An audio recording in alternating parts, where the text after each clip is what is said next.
is a board-certified internal medicine physician, author, and popular speaker who shares biblical truths to help heal the body, the mind, and the spirit. Yes. She's been an adjunct faculty member at Baker College and Davenport University in Michigan. Dr. Dalton-Smith transparently shares how her past pain has been redeemed through the practical application of God's word. Her latest book is Sacred Rest: Recover Your Life, Renew Your Energy, Restore Your Sanity. She lives in Alabama with her husband, 2 sons, and an easily annoyed Havanese named Rosie.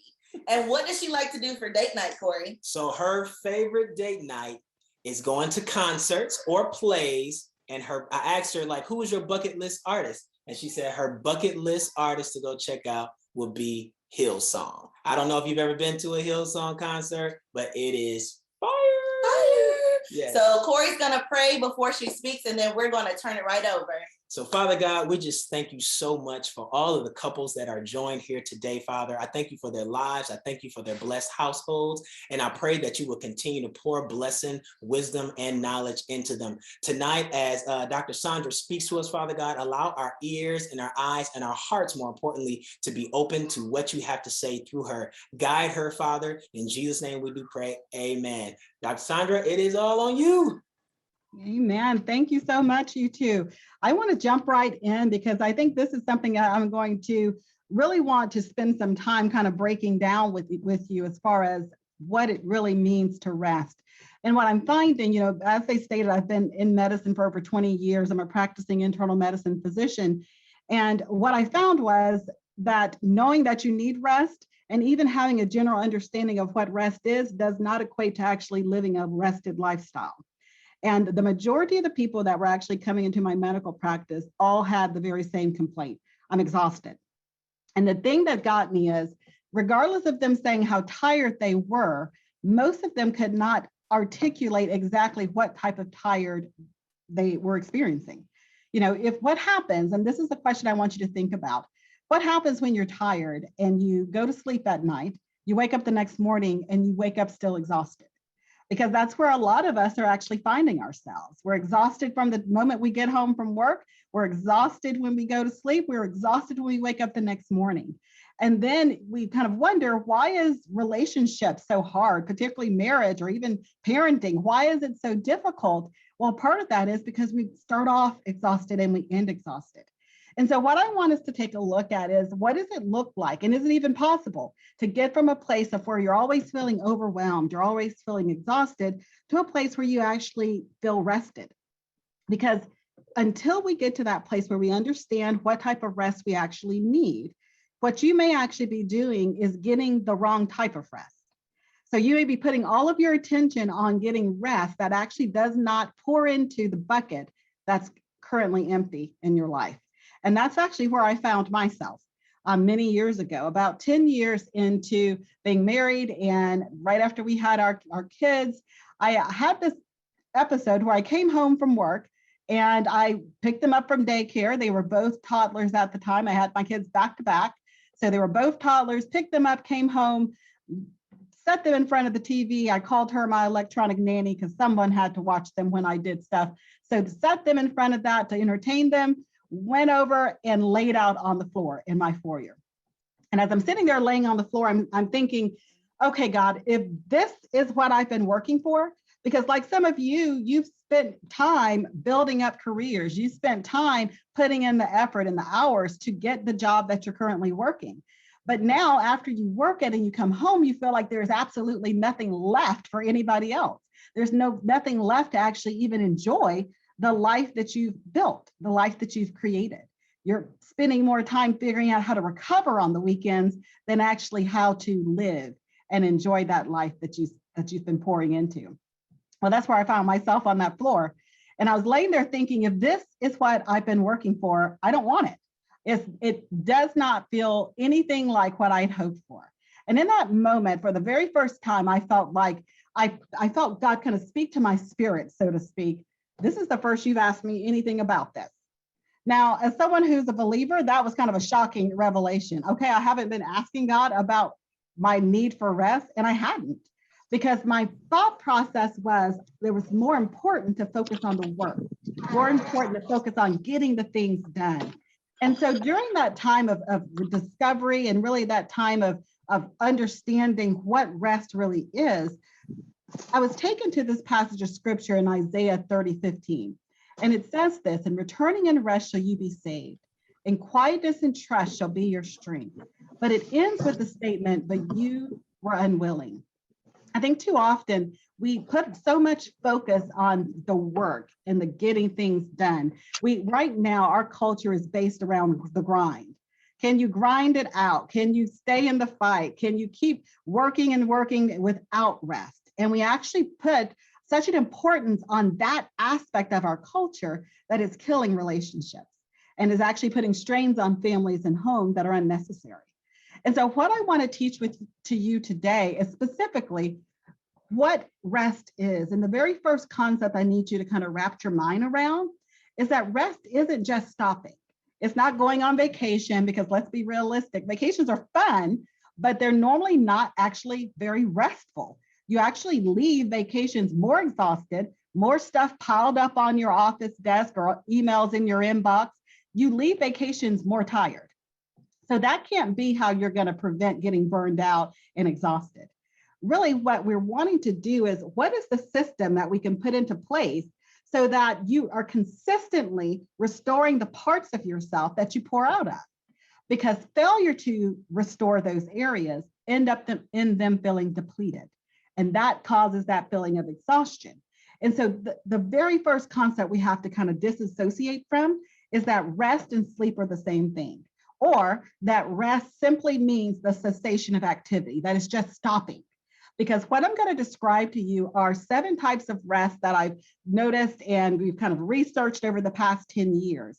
And these 7 types of rest, when I share with you ways of getting more of each of these types of rest, most of them are restorative activities.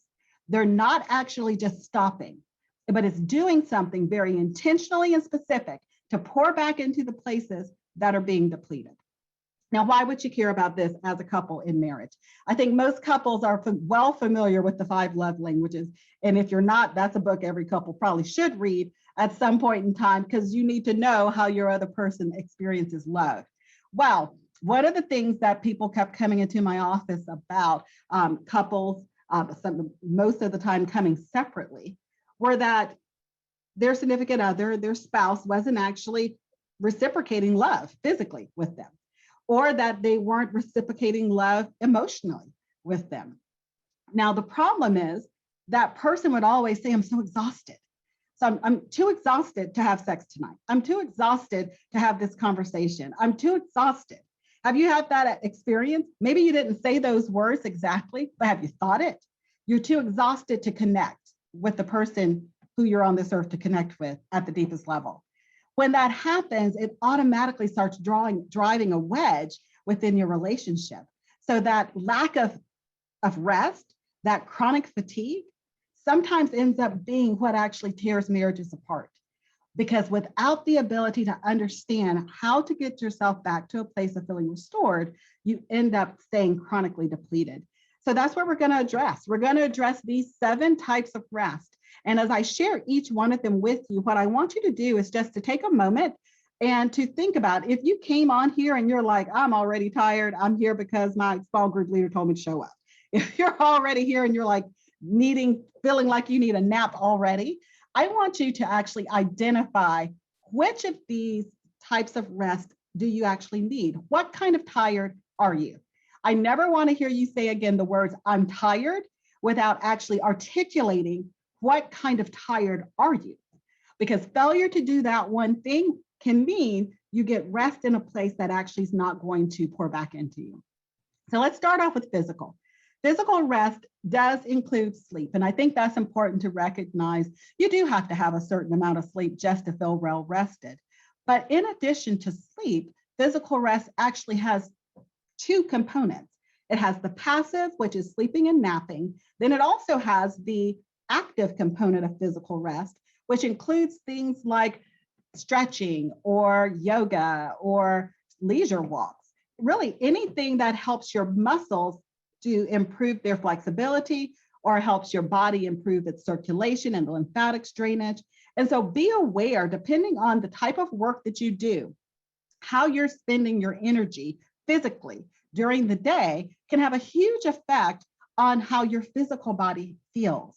And so if your job is one where you're doing a lot of sitting throughout the day, be aware that that lack of circulation and all of that's going to sometimes make you feel more drained.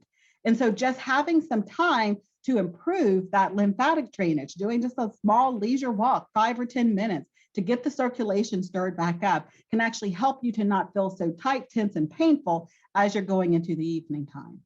Now, one of the other things when we talk about physical rest is to be aware that sometimes when you are kind of not really wanting to be touched, a part of that can have to do with really how physically you feel. If you spend the majority of your day using your body in a physical way, sometimes there needs to be some time and space in between any times of intimacy, just so that your body can kind of disassociate from the work that it was actually doing earlier in the day.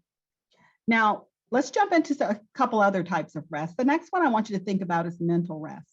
And if you're someone who struggles with this area, some of the things you may notice is you get home from work, you're exhausted, you do whatever you have to do during the day, and you find that sometimes you feel a little forgetful, kind of have a little bit of brain fog. You may even have stopped by the store before you got home, run in to get 3 or 4 items. You didn't have a list or anything. You just kind of knew what you wanted to get.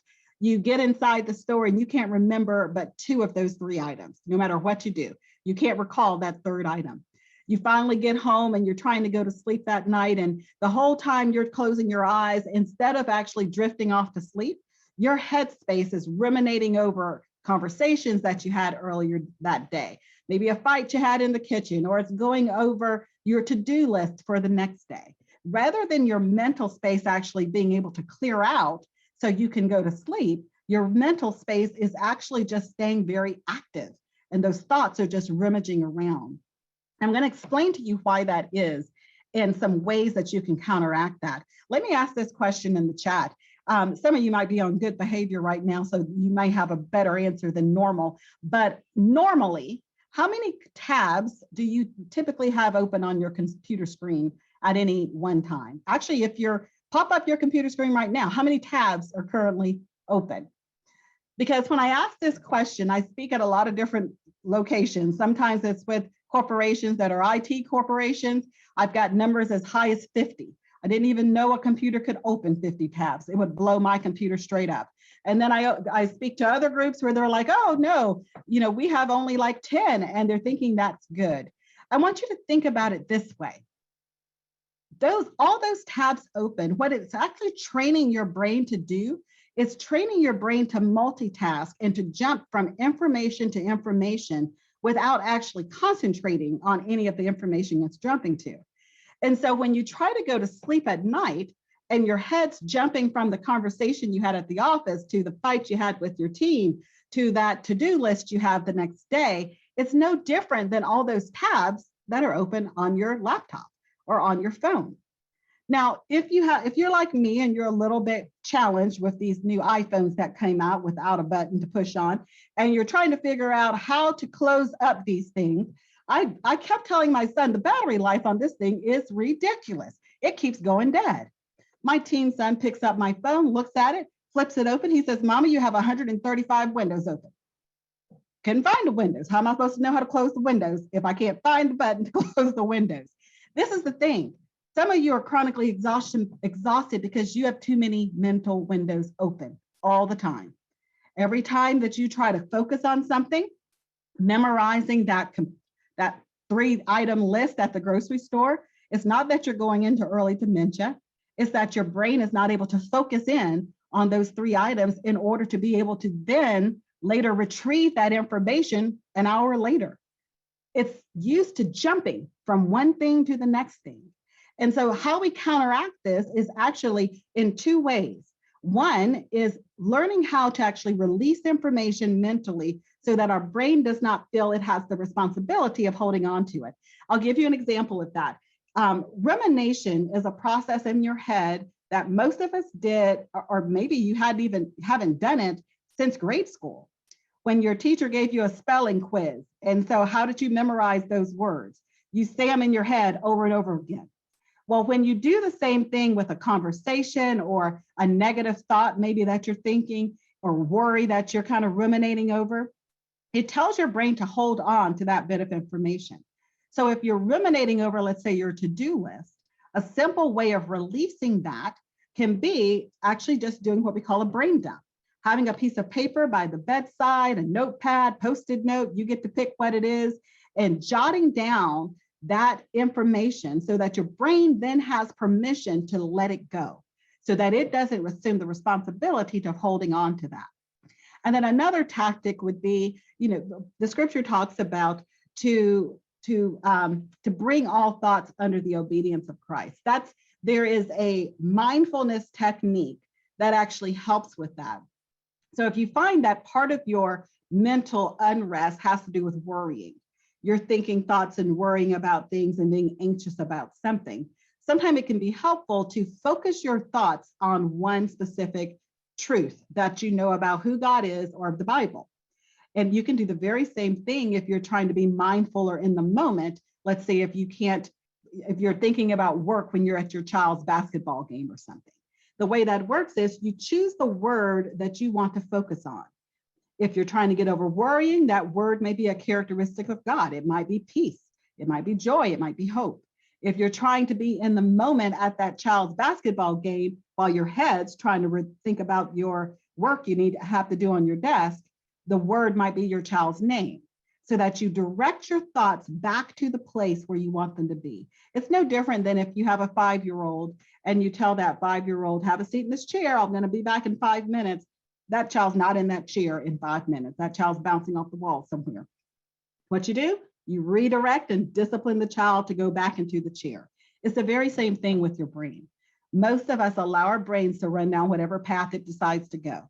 And what happens is it keeps it from being able to actually stay focused. And that leads to even more exhaustion because mentally we're having these ongoing loops that are playing that actually are not serving us in any way. The next type of rest I want you to think about is sensory rest.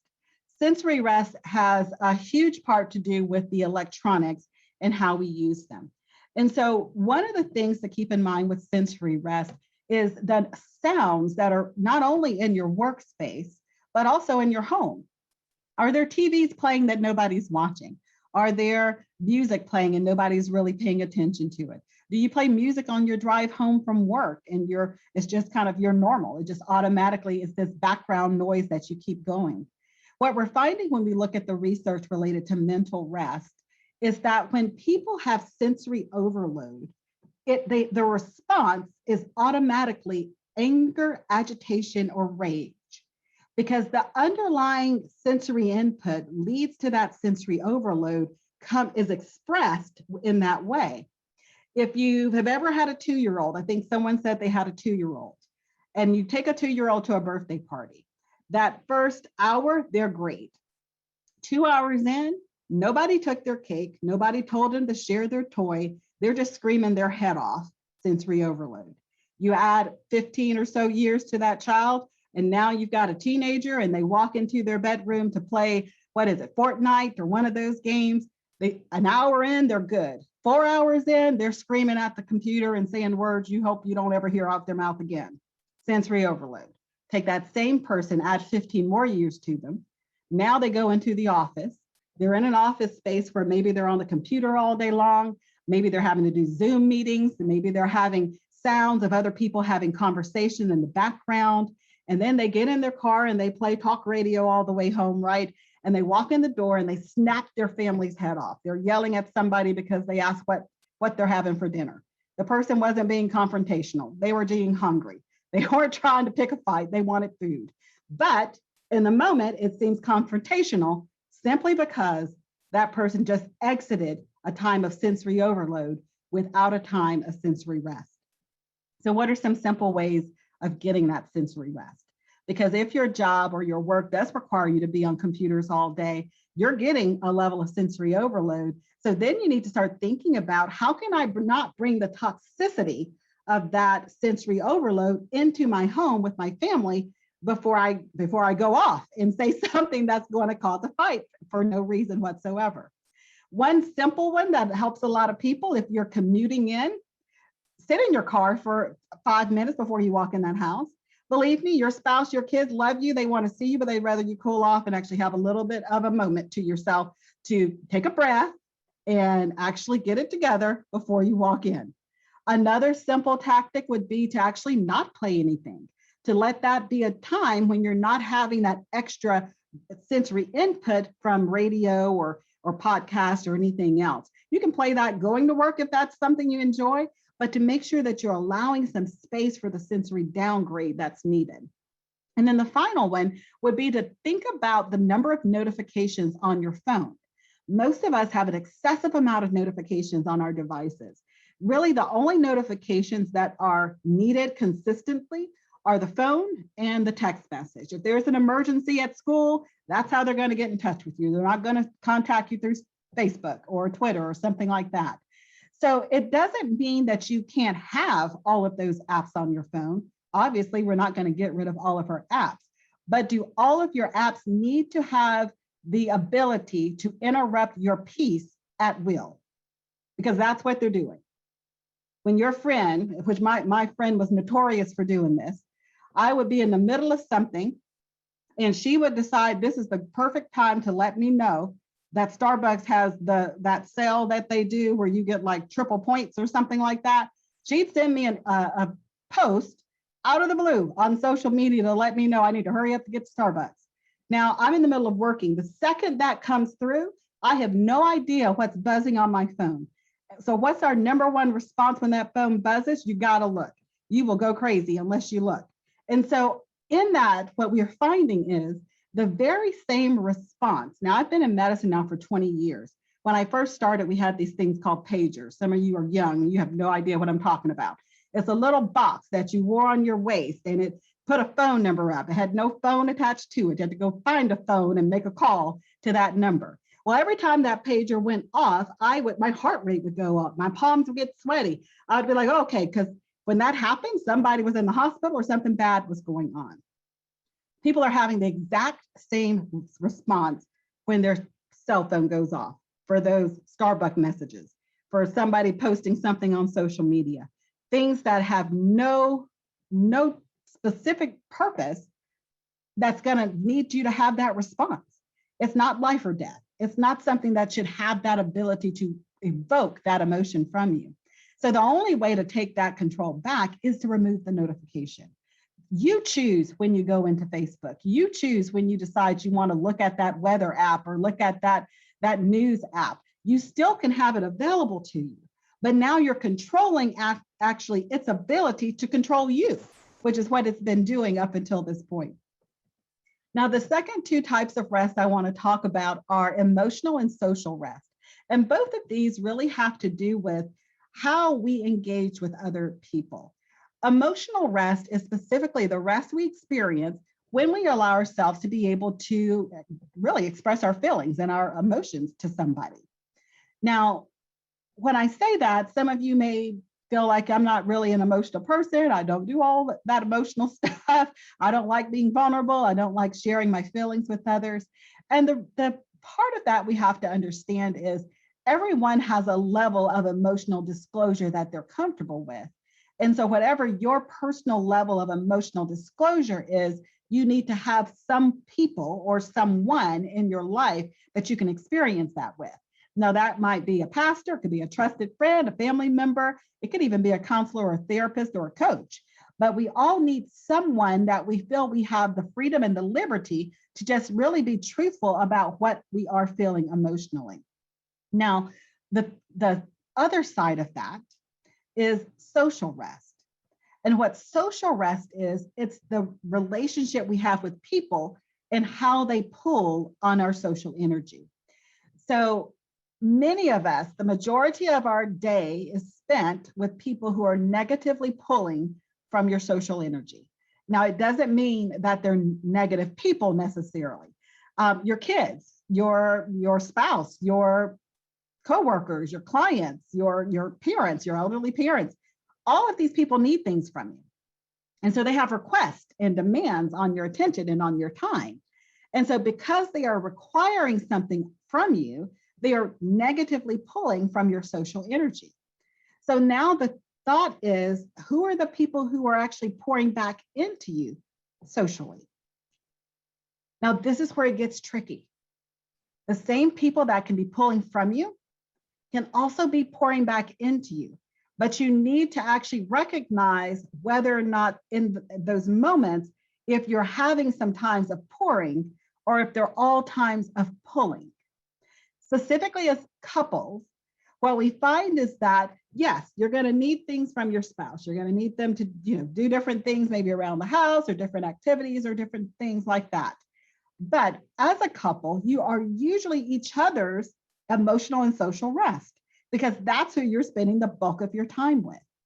And so one of the very simple questions that we start having couples ask each other is how is your day?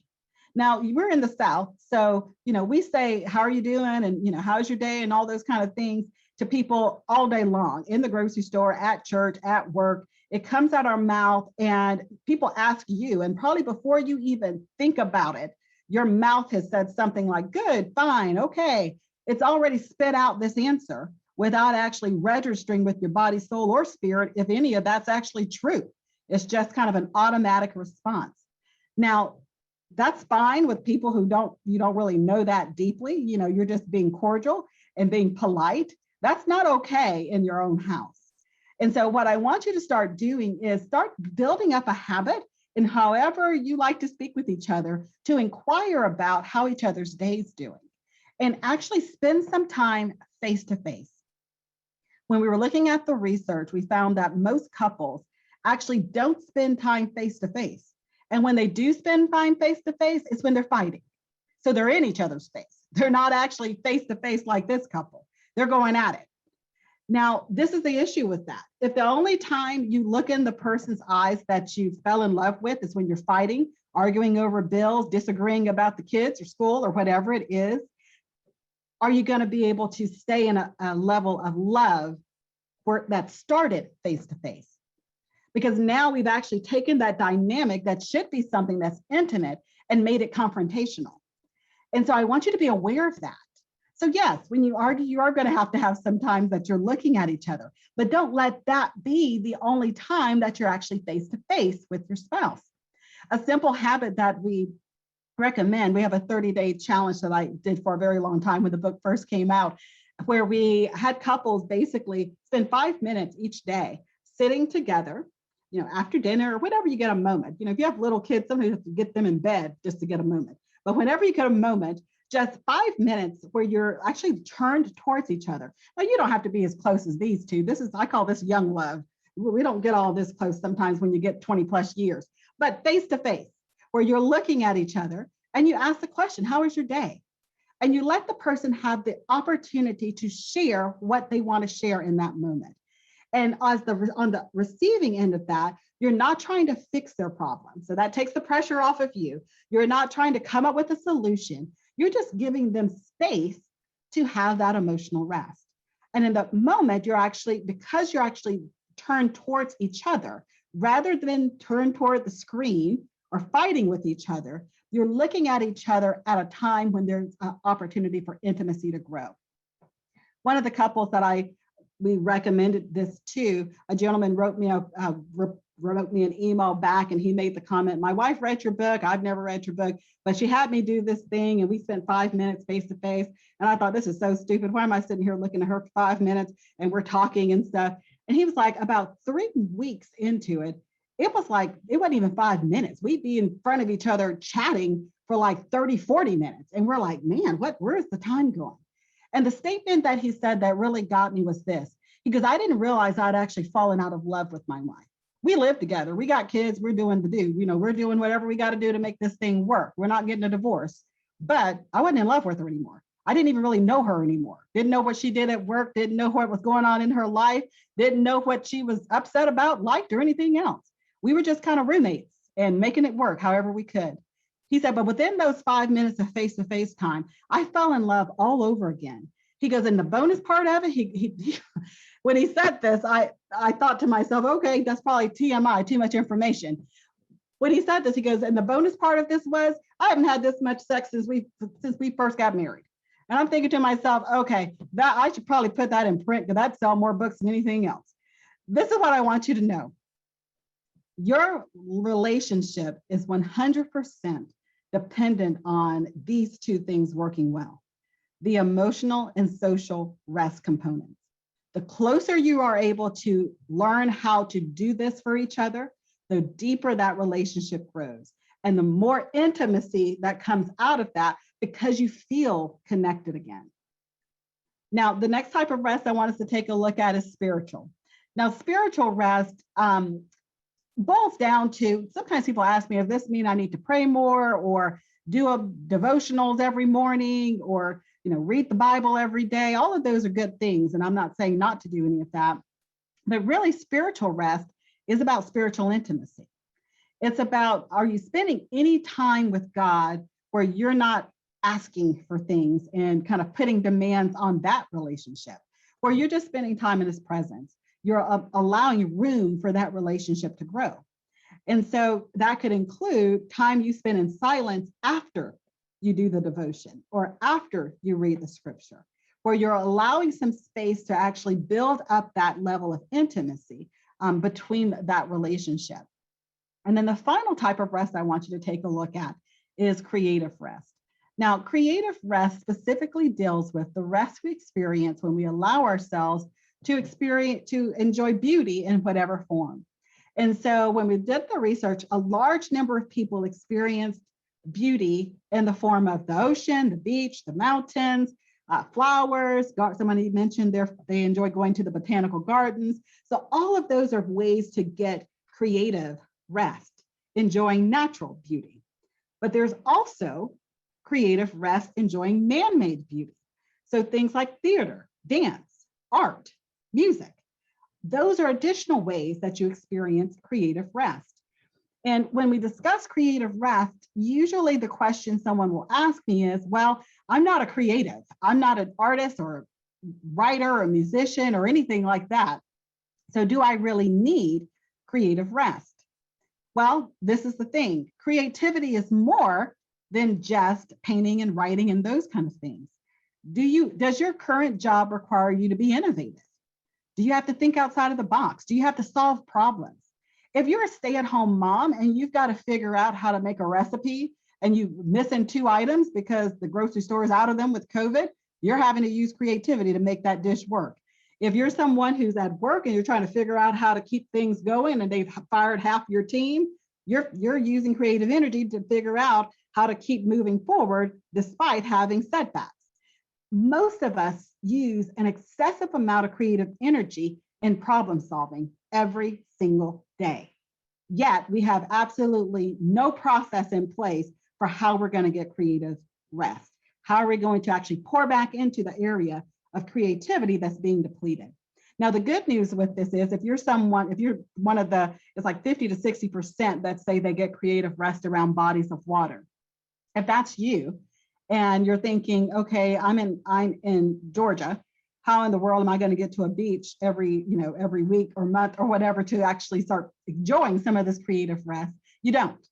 When they looked at the MRIs of brains of people who it said the same thing, they get creative rest from bodies of water. They did imaging when they were looking at actual bodies of water. They did imaging of them looking at pictures of body of water, just like you have in front of you here. And they did images of that MRIs of the brain with them looking at colors of the bodies of water. So teals, aquamarines, the blues, and the response in the brain for those individuals was exactly the same. You see, your brain doesn't actually have to be in that moment at the beach to have that same creative rest response. So this is the challenge. First, identify how you enjoy creative rest. And I would ask you to put that in the chat right now. Are there specific times where you can't logically explain why you feel better, but certain things actually kind of awaken something inside of you and cause you to feel rejuvenated? my friend, I receive creative rest when I'm around bodies of water. So whether I'm driving by a lake or going by somebody's pond or something like that, I automatically have that response. I feel a peace when I'm in those settings. My friend, who's an artist, she does a completely different experience when she goes into like a museum, or even when she walks into someone's house who has artwork on the wall.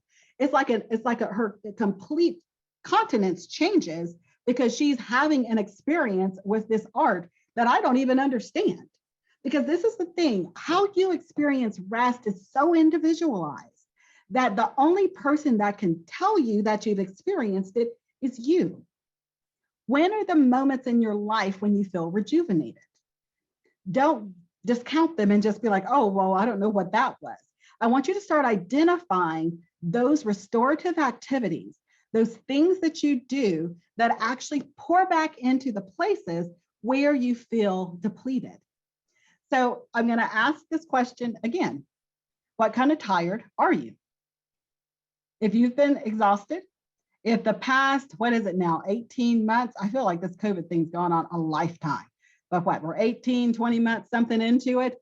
So just thinking about that, this past year or so, many people are noticing that they're having excessive rest deficit in a couple of specific areas. The first one was mental rest. If your job switched over to online and you're doing Zoom meeting after Zoom meeting after Zoom meeting, then you may find that you are more tired than you've ever been, despite being on your behind all day long. And it's not because you're physically tired. Getting more sleep's not going to solve that. Actually, what you're needing is to be very intentional about getting some mental rest and sensory rest, which are the two areas that are really taxed with back-to-back virtual and Zoom type meetings. The same thing applies with your kids. If you notice that your kids' attitudes changed when they started doing all the Zoom, it wasn't just COVID and Zoom, it's that they also don't understand what kind of rest that they need. And so sometimes that just comes back as acting out, although that is not really the issue. The issue is that they just are fatigued in a way they don't know how to articulate. And then the other type of rest that really got fatigued with COVID was social, because people weren't able to get around their circles.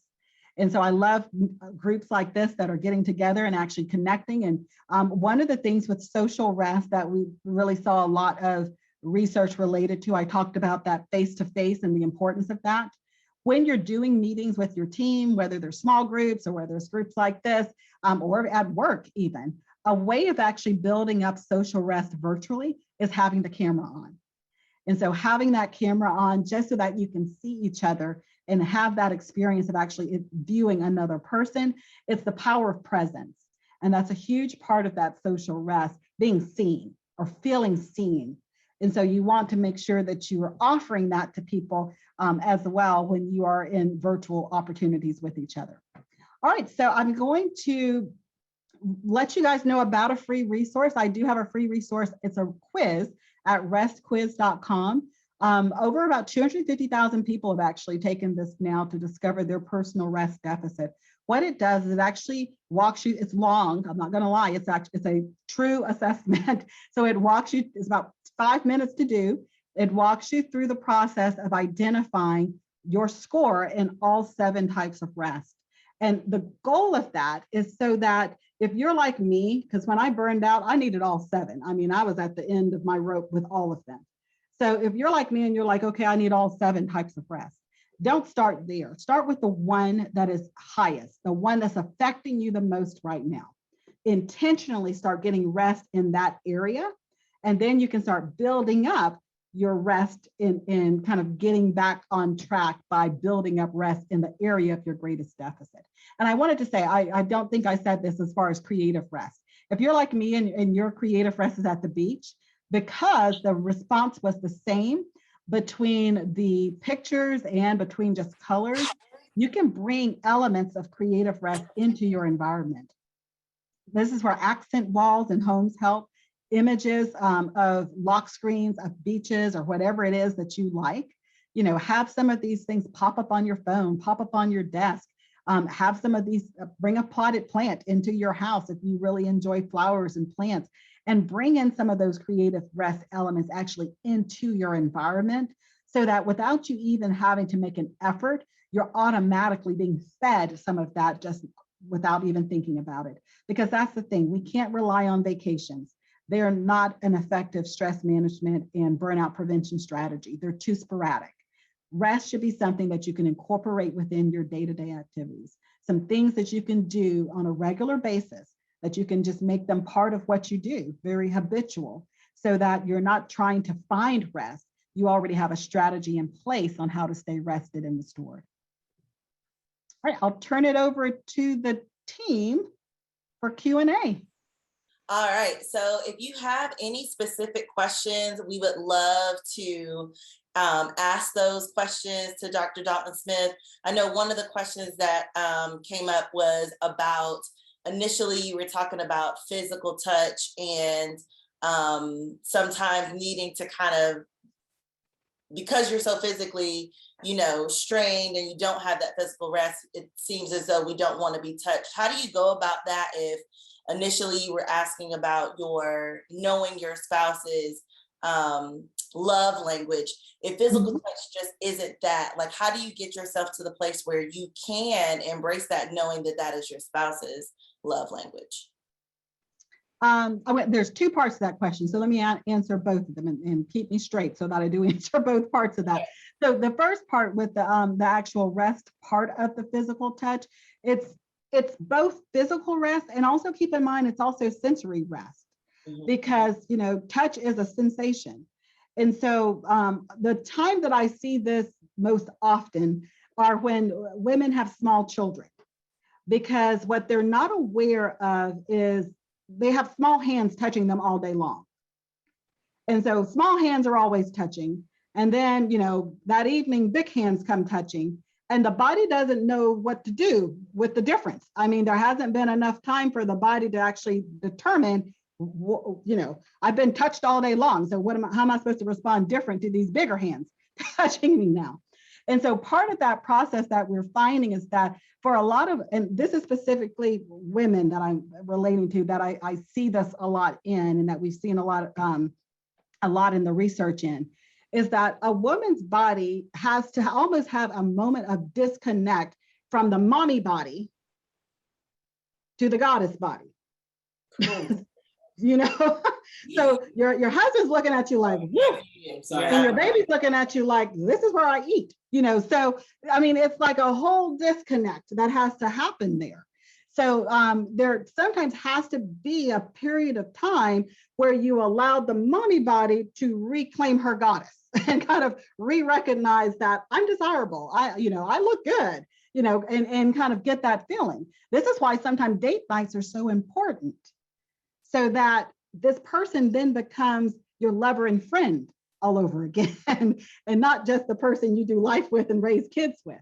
And then the second part of that you were mentioning, as far as and correct me if I'm wrong, I'm an internist, so sometimes I'm like blatantly blunt. So I don't want to offend anybody. I know this is a church setting, but I don't really have a filter. Internal medicine, so I don't want to offend anybody. But just to be blunt with that, sometimes what we end up seeing that if one partner has a much higher sex drive, so to speak, than the other partner, which happens, we're not all equally yoked in that way as far as our need for physical touch. And a big part of that does have to do with how you experience your love language. There is almost like a choice. It's a choice that you make, that I am going to serve my partner almost in this way. This is something that I know is important to them, and I'm going to do whatever work that needs to be done to get to a place where I am able to share that with them. And some of that is getting to that point of recognizing that, okay, I'm still caught up in the mommy body head. I need to figure out how to transition over to I'm a desirable woman and my husband wants me, and actually disassociate those two. And it can be hard to do, especially if you have the times we're seeing that this be really an issue, if you have a special needs child, because you can't turn it off quite so quick, as you can with some other children, where maybe you can kind of put them to bed and they don't need anything from you for a while. So there are some extra challenges sometimes that come in there. And when you have those extra challenges, that's when it really is important to make sure that you do have some type of support system. Grandparents, friends, somebody who can give you a date night or let you go take a moment, or whatever that is, so that you can build that relationship back up. No, I think that's super, super important, especially the last piece that you just said about making sure that you have, a good community. Pastor Johnson taught about it this weekend, the oikos, making sure that you have a great community of family and friends around to help share that load so that, she can get out of mommy body and get into goddess body. I love that term. It's great. But I do have a question, because I know I'm not the only husband on here thinking this. So I will ask it for all the gentlemen here. So kind. Yes, I feel my brother through the screen.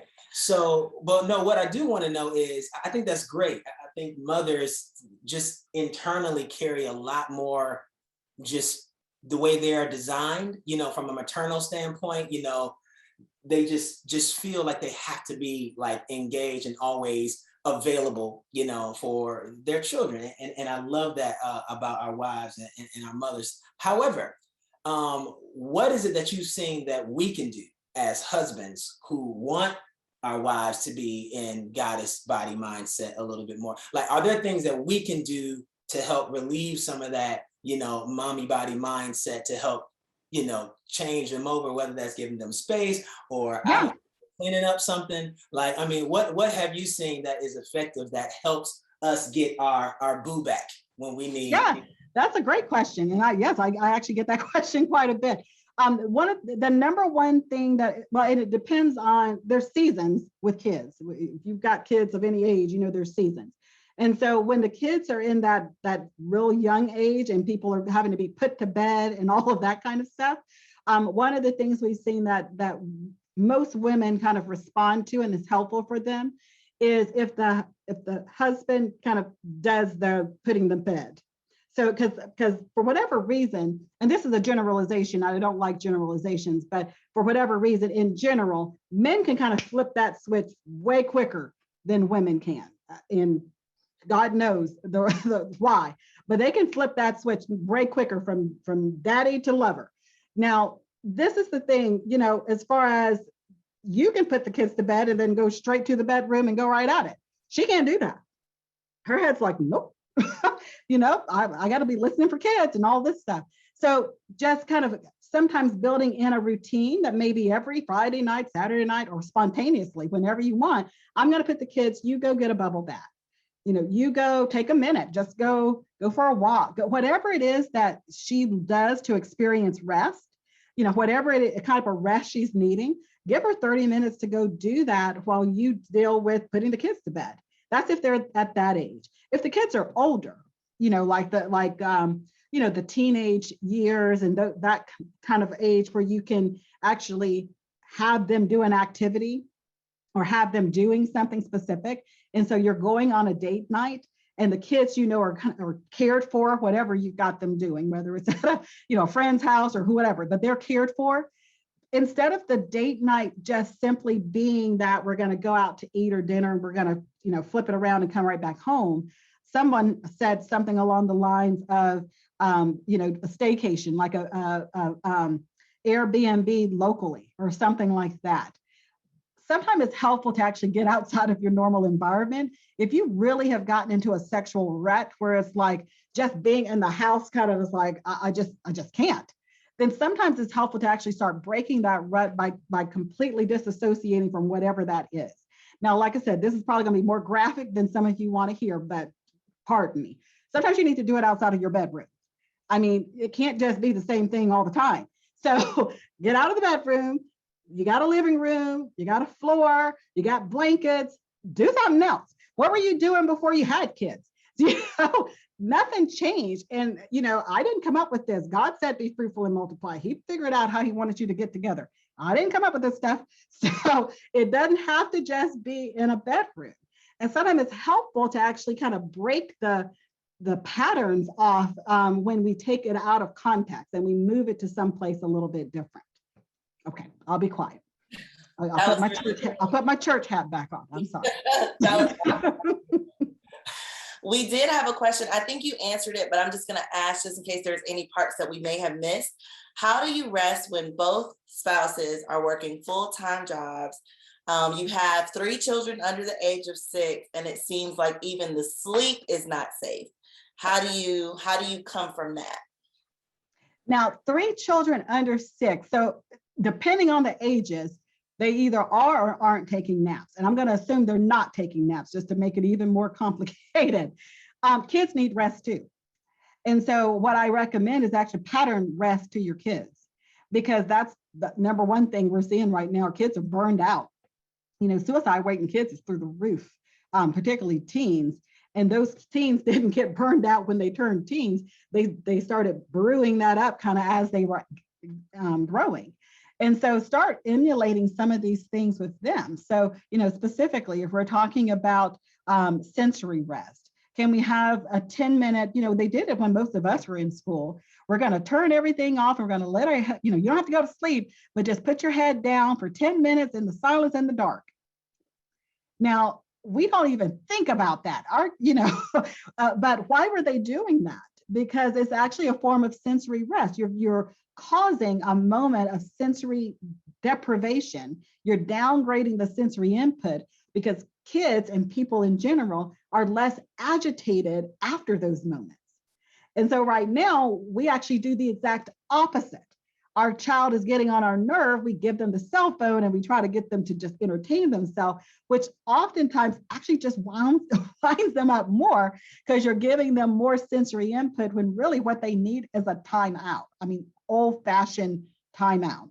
So try to figure out ways to make that fun. So, sometimes something that can be simple, especially if you're homeschooling kids.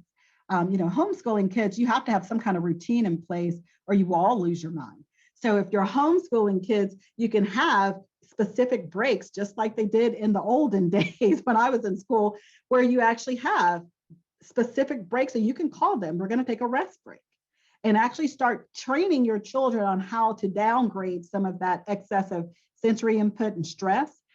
You can also include like creative rest, making sure that you're allowing your children to go outside and have some fun in an outside setting, not where they have to have structured play, but where they have freedom to explore actual nature. Sometimes I think we try to tell our children how to play. Most of you remember going outside and there was no ball and you figured out something to do as a kid. Now we give them the stuff that they're supposed to do so they actually don't actually have to explore. So kind of getting back to really some of the basics of creative rest, exploring nature, let them get out there and roll in the dirt and all that stuff that kids used to do, because it actually helps them to understand that they don't always have to be on their gadgets and, FaceTiming and Twittering or whatever else they do. That's great. That's awesome. Another question came in that I think is great. It says, as a man, how do you convey needing a rest without it looking weak to your spouse? As men, sometimes we are made to look at rest like it's a weakness. Oh, that's a great question. That's our culture. That's not just with your spouse. That's our culture that we're having to do a fight back against at this point. Our culture kind of sets that up. But you know what? That's changing. Most of my research has been featured in places like Fast Company, Inc. It was trending on Apple News. And the topic is rest. Because what I think people are realizing is that we have a lot of functional burnouts. We have a lot of people that go to work every day, they do the work, they get the job done, and they come home and they're burned out. They're burned out from the moment they stepped in the door and they're burned out when they leave. And so a lot of companies are starting to recognize this, and they're seeing that you really don't get someone's best, you get their leftovers when you don't allow them to rest. I don't know any spouse who just wants leftovers. You want the best that person can offer you. And the only way that person can even give you their best is if they're not functioning out of their emptiness and from their overwhelm. So that would probably be my statement. And one of the things, that oftentimes I hear, particularly from couples, I'll share this, is that we have to stop judging each other's rest. Because I'll have a wife send me an email and say, you got to tell my husband to rest more. And I'm like, okay, so what's he doing? He's out there chopping wood and he's calling it rest. And then I talk to him, okay, what's going on? And he's like, she doesn't get it. I work all day. All day I'm sitting there and I'm working, I'm processing information. And this particular person was a CPA. I'm processing information, I'm running numbers through my head. When I'm out there chopping wood, it's the only time my brain goes silent. So that person's getting mental rest. That's when his brain focuses down to one activity and his body is completely working, because it's not rest on all fronts. You want to get rest in the area of your deficit. So physically, runners, a lot of runners will get mental rest when they're running. Physically, they're wearing their body out, right? They're out there running, sweating, huffing and puffing. But mentally, they're thinking about their cadence and their breathing, and they're focusing their attention down for the first time sometime during that day to a specific thought, and it clears their mind. And they might be running outside. So we have to stop judging people's rest and just recognize if someone says, this is how I get filled back up, that we give them space to do that, especially if they're your spouse. You want your spouse to be full. You don't want them functioning from a place of emptiness. That's real. I just had to apologize to Marla because I was like, I mean, I'll be judging your rest sometimes. I do. And I just had to just be real. And it's hard sometimes when you don't rest the same way. When you don't rest the same way. But we just have to kind of take it at their word, like they're being rejuvenated doing whatever it is that they do. Yeah, that was actually another question, with creative rest.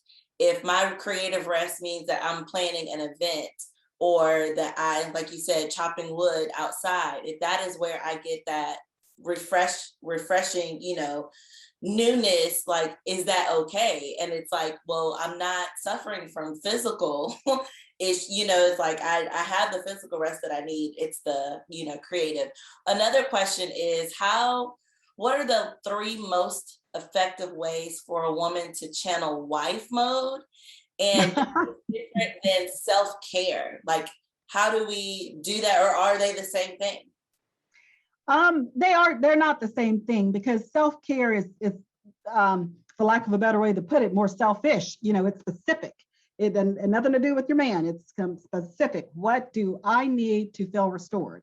So there should be some time for self-care, specifically where you're focusing on the types of rest that you personally need to feel rejuvenated. And then as far as turning on, kind of 3 ways or so to kind of turn on wife mode, honestly, the big part of that has to do first with kind of the mental part of that, the mental rest of being able to really kind of get out of your head. Here I am, I'm about to go get more graphic again. But one of the things that we are seeing a lot with specific women when they talk about not enjoying intercourse is that they're actually not thinking about intercourse when they're having sex.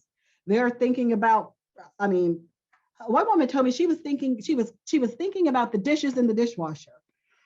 I can guarantee you that wasn't an enjoyable experience for either one of them, because you're not even in the moment if your brain's thinking about dishes going around in the dishwasher. So the very first part of that is to kind of mentally kind of get to a place where you're focusing. So, we talked about kind of a focusing activity. If your head starts going to the dishwasher or whatever it is, kind of have a word that you're going to seat your head back in. It could be love. It could be your guy's name, it could, whatever. Have a word that you're going to kind of bring your thoughts back to, so you don't let your head space just kind of go rummaging around wherever it wants to go. The second part of that is the physical part of that, and to do those things that make you feel sexy. For every woman, that's different. For some, it's putting on makeup. For some, it's putting on something fancy and lacy and, all of that. For others, it's, for some, it's very high senses. One of the things that we saw is that a lot of women, certain smells actually kind of triggered a thought. So if they normally put perfume, like when you first got married, you put perfume on maybe before intercourse. Sometimes actually doing that, kind of having almost like these sensory triggers that trigger your body that this is not that. This is not my mommy deodorant that I'm smelling right now. This is my special perfume that I put on for this moment, so that you have like this almost like an automatic trigger that helps you to be able to kind of transition sensory wise over into another area. And then, like I said, physically, it's just a matter of kind of recognizing what is required for your body to start feeling desire again. Yeah. Hey. What? Hey, I just want to say thank you. I mean, you are killing this right now, and don't feel like you have to. You several times you said, you feel like you're getting graphic. I think one thing I have learned about this community over the last 9-10 months, we appreciate speakers who keep it real. We all married here. You know what I'm saying? We all enjoy our spouses. This sex and intercourse and all the things, you have said, stuff we've seen in the past, like fruit that look like things. It is not taboo. Okay, we are very appreciative of the openness of the conversation because it unlocks some things, especially with new couples that come in who are not able to have adult conversations like this. A platform like this and the sanctity and the safety of marriage is what's needed. So we appreciate that so much, Dr. Dalton-Smith, for sure.